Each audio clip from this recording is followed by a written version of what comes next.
दोस्त की शादी में गए वैभव की आंख सामने खड़ी लड़की कामनी की आंखों से हटी नहीं रही थी। वेटर पार्टी में सबको सॉफ्ट ड्रिंक सर्व कर रहा था। वैभव भी ड्रिंक लेने आगे बढ़ा ही था कि अचानक ही उसे अपने पिछवाड़े व थपकी महसूस हुई। वैभव ने जब पलट कर देखा तो वो कोई और नहीं बल्कि कामनी ही वैभव को देख के मुस्कुरा रही थी। उसने भीड़ से भरे हॉल में वैभव को अपने पास आने की ओर इशारा किया। इशारा देख कामाग्नि में चल रहा वैभव चुपचाप उसके पीछे चल दिया और अगले ही पल वैभव होटल के उस कमरे में पहुंच गया जहां कामनी बड़ी बेसब्री से उसी का इंतजार कर रही थी। दोनों एक दूसरे को देख किसी सांप के जोड़े की तरह एक दूसरे से लिपट गए। वैभव कामिनी की बाहों में खोता जा रहा था।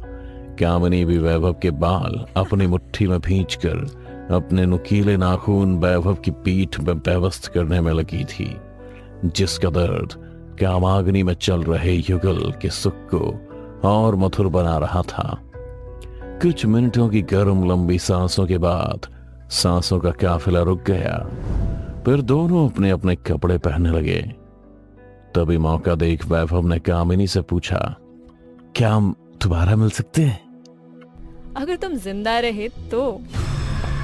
इतना कहकर कामनी मुस्कुराते हुए वैभव से दूर चली गई। दिन गुजरते हैं लेकिन मोहब्बत की तड़प रह रहकर वैभव के दिल में कसकती है। पर कामिनी से मिलने को वैभव बीमार रहने लगा था। उसका वजन दिन ब दिन कम होता जा रहा था और उसकी यौन इच्छा उतनी ही तीव्र होती जा रही थी। इस कारण ही वैभव दिन भर बस कामिनी के ख्यालों में ही खोया रहता था। सपनों में ही कामिनी के साथ रंगरेलियां मनाता। वो आईने के सामने खड़ा होकर अपनी बाहों में ही कामिनी को इमेजिन करता था। दिन अब हफ्तों में बदल चुके थे और हफ्ते महीनों में, और महज 3 महीनों में ही वैभव एक हष्ट पुष्ट आदमी से एक बूढ़ा कुबड़ा बन गया था। अब वैभव को कुबड़ा बने हुए 13 साल हो गए हैं और इन 13 सालों में वैभव का एक तरफा प्यार कब नफरत में बदल गया उसे पता ही नहीं चला, क्योंकि उसकी हालत देख दुनिया ने उसे समाज से बहिष्कार कर दिया था। लोग उसे घिन खाने लगे थे। अपने ही समाज से मिला ये अपमान बहिष्कार वैभव सहन नहीं कर पाया। वो ट्रेन की पटरी पर लेटा आने वाली ट्रेन के साथ अपनी मौत का इंतजार कर रहा था कि अचानक ही किसी की आवाज सुनाई दी, बड़े बुज़दिल किस्म के इंसान हो तुम वैभव। वैभव ने जब अपने आसपास देखा तो उसे कोई दिखाई नहीं दिया कि अचानक ही उसे सामने पेड़ से एक बूढ़ा गोरी उल्टा लटका नजर आया, जिसे देख वैभव ने कहा, आपको क्या पता मेरे साथ क्या हो रहा है? ये दुनिया बहुत बुरी है, यहाँ किसी को किसी की फिक्र नहीं है।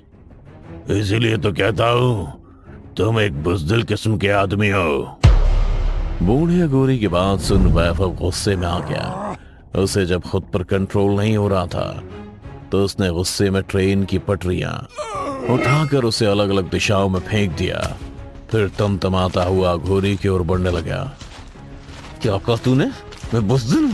रुक, अभी तुझे मजा चखाता हूं। वैभव अभी अघोरी के पास पहुंचा ही था कि तभी अघोरी ने अपनी आंखें बंद की और एक मंत्र बुदबुदाने लगा, जिससे वैभव हवा में और छटपटाने लगा।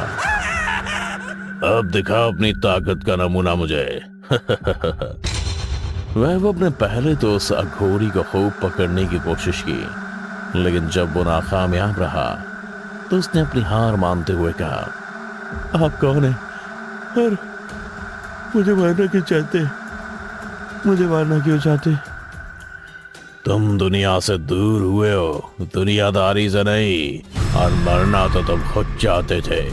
मैंने तो तुम्हें बचाया है, फिर तुम मुझे क्यों दोष दे रहे हो? तुम इंसान भी ना हमेशा अपनी हार की वजह दूसरों को ही बताते आए हो और बताते रहोगे। अघोरी की सारी बात सुन वैभव बीच हवा में रोने लगा था। वैभव की आंखों से आंसू गिरते देख अघोरी ने उसे नीचे उतार दिया। इससे पहले कि वैभव अघोरी से कुछ कहता, अघोरी ने वैभव को संभालते हुए कहा, मुझे पता है एक डायन ने तेरे साथ संभोग कर तुझसे तेरी जवानी हमेशा हमेशा के लिए छीन ली और तुझे कुबड़ा बना दिया। नहीं नहीं, ऐसा नहीं हो सकता, वो मेरे से प्यार करती है, वो एक दिन मेरे पास जरूर आएगी। क्या कहा? वो डायन तेरे पास वापस आएगी? वैभव की बात सुन अघोरी जोर जोर से हंसने लगा था। उसे इस वक्त वैभव पर तरस आ रहा था, पर अघोरी को खुद पर हंसता हुआ देख वैभव का खून खौलने लगा।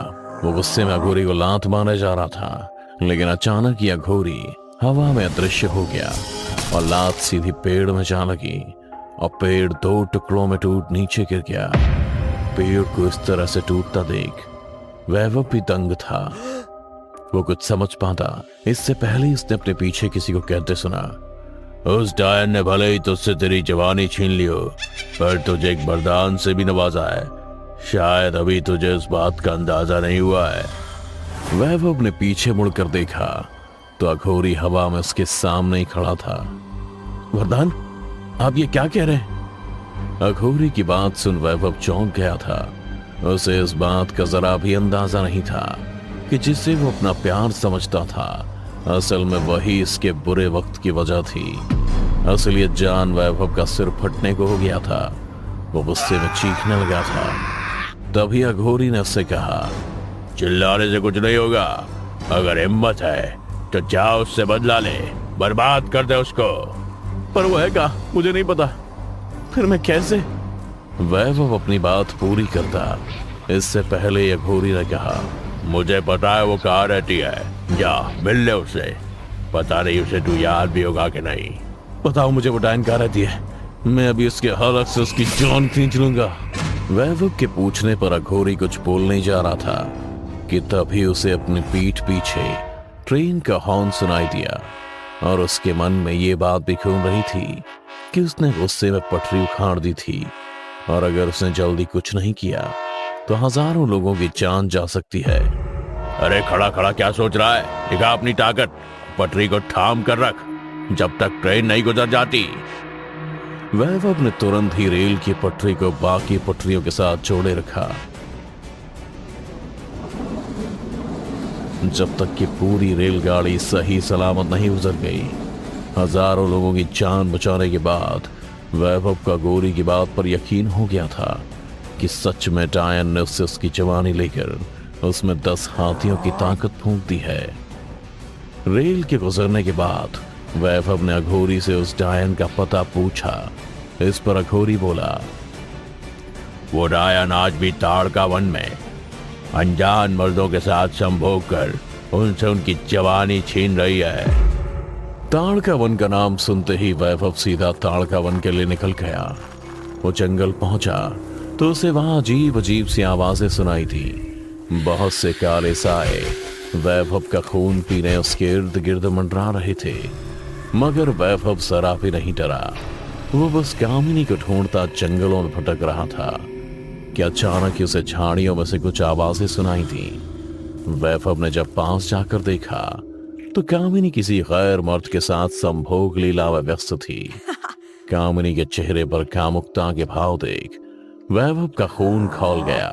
वो तुरंत ही उससे मैं कामिनी के पास गया और उसके ऊपर से उस गैर मर्द को पकड़ कहीं दूर पटक दिया। कामिनी भी वैभव को देख सब कुछ समझ गई थी।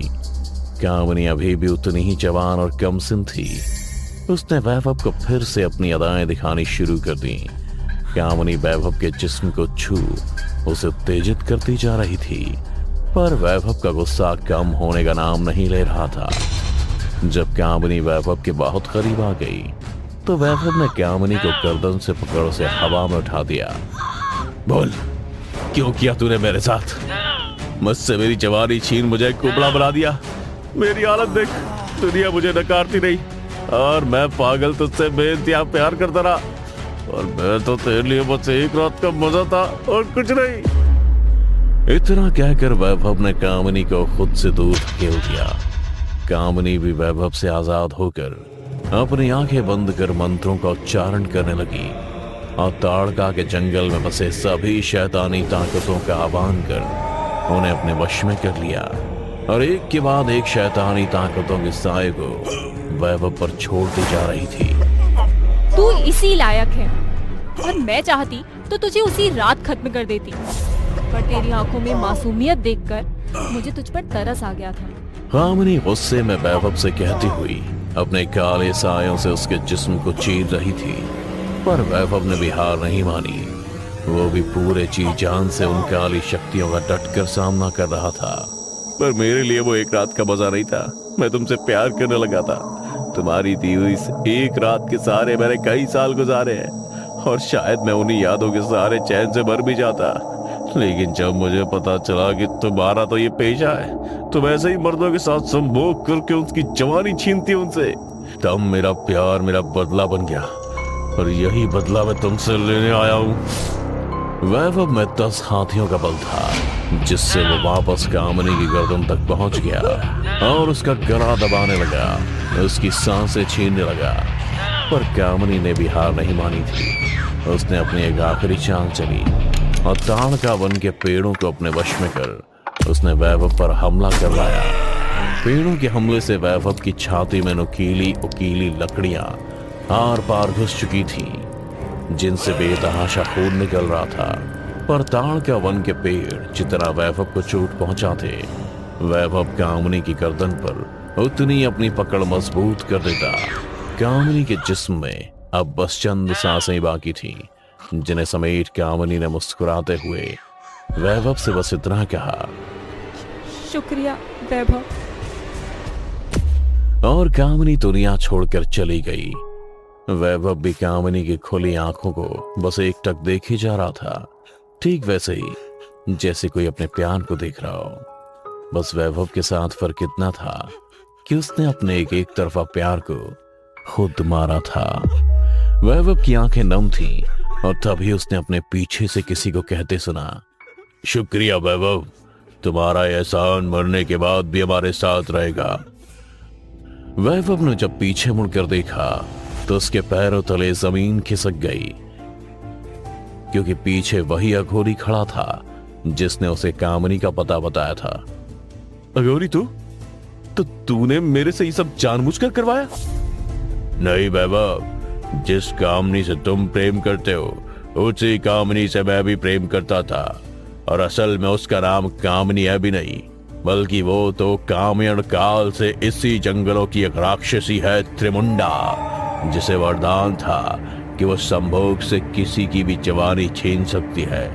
पर यह भी शाप था कि जिससे वो जवानी छीनेगी उसमें 10 हाथियों का बल आ जाएगा। अघोरी से कामिनी की पिछली कहानी जान वैभव सोच में पड़ गया। अगर आप भी कामिनी से प्यार करते थे तो आप में भी 10 हाथियों का बल होगा, तो फिर कुबड़े क्यों नहीं बने और आपने से किसी और के साथ सोने क्यों दिया? बोलिए। क्योंकि मैं अघोरी विद्या जानता था। मुझे पता था कि डायन के श्राप से कैसे मुक्त होना है, और रही बात त्रिमुंडा के किसी और के साथ सोने की, तो मैं शुरू से ही बहुत बुरा लगता था, खुद से घिन आती थी, पर मैंने अपने गुस्से को मकसद दिया। कामिनी जिसके साथ भी संभोग करती उसे 10 हाथियों का बल मिल जाता। उसके बाद मैं उसे चांद से मारने का काम करता था, और कामिनी भी यह बात जानती थी। फिर तो तुम मुझे भी मारने आए होगे? हाँ आया था, पर जिस तरह से मैंने तुम्हें कामिनी को याद करते हुए देखा, मुझे मेरे दिन याद आ गए थे। वही शिद्दत, वही पागलपन, इसलिए मैंने तुम्हें कामिनी को मारने के लिए कहा, और तुमने कामिनी को मुक्ति दे दी। वैभव अघोरी से कामिनी की सारी कहानी जान चुका था। उसने मुस्कुराते हुए अघोरी से बस इतना ही कहा, कामिनी मरी नहीं है, वो आज भी जिंदा है हमारे दिल में, और हमेशा जिंदा रहेगी। और ताड़का वन की अंधेर भरी दुनिया में वैभव कहीं खो गया। तो अगर कल को आपको ताड़का वन में कोई कुबड़ा शख्स दिखे तो बगल से गुजर जाना, उसे परेशान करने की सोचना भी मत, क्योंकि आज भी उसमें 10 हाथियों का बल है।